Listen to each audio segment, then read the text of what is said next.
Tabaski en période de flambée des cas de Covid-19 à la une de Walf Quotidien, imbroglio sanitaire. Sur la prise en charge, la tension est extrême, affiche l'observateur. 63 millions de litres d'oxygène commandés. Probable évacuation de malades de Dakar vers les régions, renseigne le confrère. Alors, troisième vague de Covid-19 au Sénégal. Alerte Delta, indique sous le quotidien. Professeur Souleymane Mboup de l'IRSF incrimine le variant indien responsable de 30% des contaminations. Ainsi, propagation du variant indien Delta Force dans le quotidien. Face à cette recrudescence de la Covid-19 au Sénégal, les stratégies sortent des tiroirs pour stopper le diable de coronavirus, titre Source A. Devant l'incapacité de pouvoir contraindre les Sénégalais au port obligatoire de masques dans les transports et autres lieux publics et privés, le gouvernement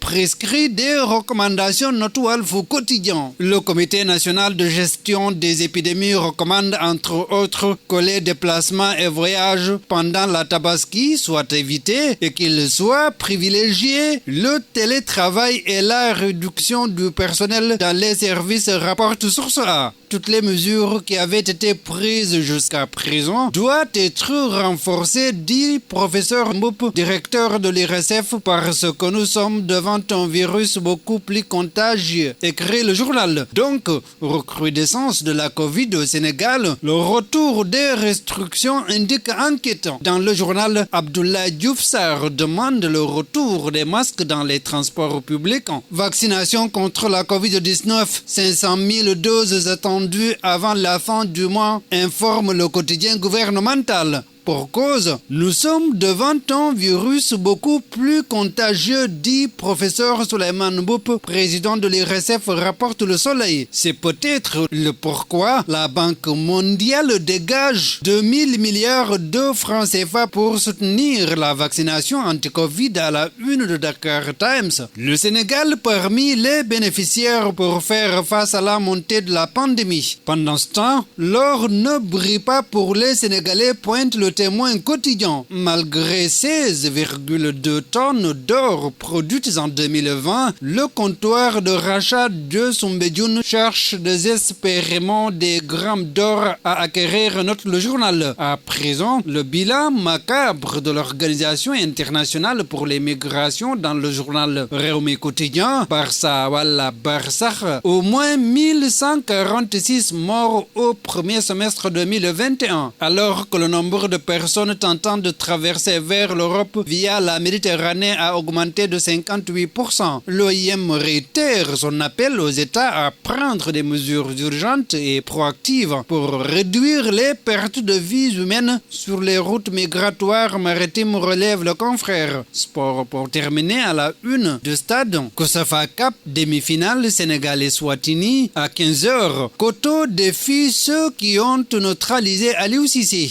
Bouladia, attaquant des Lions, pourquoi Villarreal m'a recruté? Je suis capable d'apporter de la profondeur à l'équipe. Sonolambe, Mamadou Alindiaï, expert en sport de combat, Balaguer 2 à 140 kg de muscles. Il pourrait mettre KO Bombardier. Bonne lecture.